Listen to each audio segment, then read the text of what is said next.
नमस्कार दोस्तों, मैं अंकुर उपाध्याय स्वागत करता हूं आप सभी का एक बार फिर से अपनी नई वीडियो में। दोस्तों, कल आपने बाजार में एक भयंकर गिरावट देखी थी और काफी सारे स्टॉक्स भी काफी तेजी से टूटते हुए दिखे। उनमें से एक स्टॉक था टाटा मोटर्स का। टाटा मोटर्स कल दिन के दौरान ऑलमोस्ट 10% तक टूटा था और एक खबर भी चल रही थी जो मैंने भी अपने व्यूअर्स के साथ शेयर करी।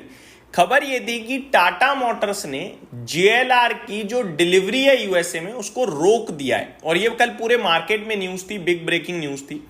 और ये इसलिए किया है टाटा मोटर्स ने क्योंकि यूएसए में जो टैरिफ, रेसिप्रोकल टैरिफ है, वो हाई होने की वजह से उनके दिक्कत आ रही है अर्निंग्स पे, जिसकी वजह से उन्होंने अभी रोक दिया है।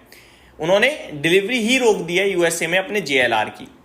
अब जेएलआर का बड़ा बिजनेस है नॉर्थ अमेरिका में। ऑलमोस्ट जेएलआर की जो टोटल सेल्स होती है उसका 20% नॉर्थ अमेरिका से आता है, क्लियर कट। और पूरे यूएसए की बात करें तो अराउंड 33%, एक तिहाई परसेंट उनका बिजनेस अमेरिका से आ रहा है, ठीक है जी। जिसके बाद थोड़ा और दिक्कत देखने को मिली टाटा मोटर्स में। हालांकि कल जब मैंने वीडियो बनाई थी तब भी मैंने एक ही चीज बोली कि यार स्टॉक सारी नेगेटिव चीजों पे तो रिएक्ट कर ही चुका है, बेचने का मतलब हिम्मत ही नहीं होगी, मेरी तो नहीं होगी कि टाटा मोटर्स को मैं इस भाव पे कैसे बेच सकता हूं। कंपनी का total market cap 2 lakh crore का है, कंपनी की सेल 4.5 लाख करोड़ है। ये सारी चीजें थी। आज कुछ और बड़ी खबरें आई हैं और आज कंपनी ने खुद कही है। कल तो रूमर्स मार्केट में थे, अनऑफिशियल थी। आज ऑफिशियल लेवल पे कंपनी की तरफ से क्या खबरें आई हैं वो मैं इस वीडियो में आप सभी के साथ बताने वाला हूं। पहले टाटा मोटर्स की बात करते हैं। आज स्टॉक में करीब मार्केट के साथ रिबाउंड देखने को मिला है, 0.25% के समथिंग का, और स्टॉक 589 के लेवल्स पे क्लोजिंग देता हुआ दिखा है। दोस्तों, ऐसा नहीं है कि केवल टाटा मोटर्स गिरा है, नो डाउट टाटा मोटर्स ज्यादा गिरा है। टाटा मोटर्स 50% क्रैश हो गया है अपने हाई से। वहीं अगर मारुति और एमएनएम की बात करें तो ये 23 और 20% क्रैश ये भी हुए हैं अपने ऊपर से, ठीक है जी। बात करें अगर पूरे ऑटो इंडेक्स की तो यहां भी लगातार 52 वीक लो लगते हुए देखे हमने। ऑटो इंडेक्स ने कल ही अपना 52 वीक लो हिट करा है 19,316 का। आज का भी लो देखूं तो 19,805 का ऑटो इंडेक्स का लो है दोस्तों, ठीक है जी। अगर ऑटो इंडेक्स के हाई की बात करें तो ऊपर में 27,700 के करीब का है, यानी ऊपर से अराउंड 7,500 पॉइंट नीचे है। ऑलमोस्ट 30% समथिंग तो आपका ऑटो इंडेक्स ही डाउन है। 30% तो नहीं कहोगे लेकिन 25% तो कह ही सकते हो, ठीक है जी। तो ऑटो इंडेक्स भी टूटा है, बाकी की ऑटो कंपनियां भी टूटी हैं और टाटा मोटर्स भी टूटा है। टाटा मोटर्स थोड़ा ज्यादा टूटा है, बट टाटा मोटर्स फोकस में इसलिए आ गया क्योंकि टाटा मोटर्स हर एक इन्वेस्टर की पोर्टफोलियो में घर करके बैठा हुआ था। अब मारुति का शेयर खड़ा है भैया 10,000 पे, लोग नहीं खरीदते। एमएनएम पे ज्यादा फोकस नहीं गया किसी का, और Hyundai तो बिल्कुल नई कंपनी है, उसकी तो क्या ही बात करें। अब बचता है टाटा मोटर्स, ऊपर से 70 रुपए से चलते चलते 1000 का हो गया तो सबने ही खरीद लिया वो, इसलिए घर घर पोर्टफोलियो में पहुंच गया टाटा मोटर्स। तो जब गिरा तो ट्रोलिंग भी इसकी ज्यादा हुई, इसके बारे में बातें भी ज्यादा हुई। लेकिन हकीकत तो यह है कि टाटा मोटर्स अभी भी भारत की सबसे बड़ी ईवी प्लेयर है। अभी भी टाटा मोटर्स की सेल और टाटा मोटर्स का मार्केट कैप कहीं से कहीं तक मैच नहीं करता। मार्केट कैप 2 लाख करोड़ पे है, सेल 4.5 लाख करोड़ पे है। किसी और ऑटो कंपनी के साथ ऐसा नहीं है।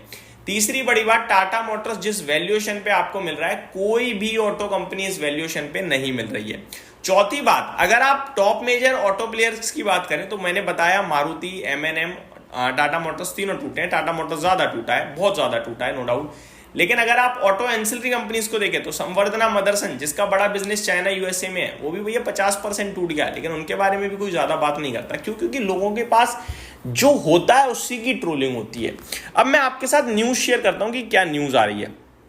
दोस्तों, कल जो खबर आ रही थी कि टाटा मोटर्स ने जेएलआर की डिलीवरी पॉज करी है, हॉल्ट करी है यूएसए में, इसको टाटा ग्रुप ने क्लियरली डिनाई करा है। उन्होंने कहा भैया ये तो है ही नहीं कोई खबर, ये तो अपने आप ही बातें आ रही हैं मार्केट में।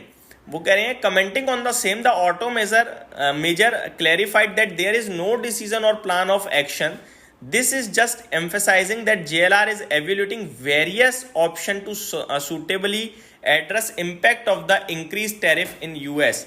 तो क्लियर कट इन्होंने बोला है कि हमने कोई, मैं एग्जैक्टली वही वर्ड पढ़ता हूं जो उन्होंने लिखा है। Several media reports on Monday claim that Tata Motors has halted the export of JLR unit to the US trumps tariff notably. ये कल खबर चल रही थी जिसको टाटा मोटर्स ने क्लियरली डिनाई कर दिया है। उन्होंने कहा नो डाउट ये जो टैरिफ इम्पैक्ट है इसको हम टैकल करने के लिए कुछ चीज़ें प्लान कर रहे हैं, विचार कर रहे हैं कि कैसे इसको हम मैनेज कर सकते हैं। तो ये तो अच्छी बात है ना, मुसीबत आएगी तो फिर क्या करोगे आप, भागोगे थोड़ी, भागते तो कायर है ना, आप उसको फेस करोगे।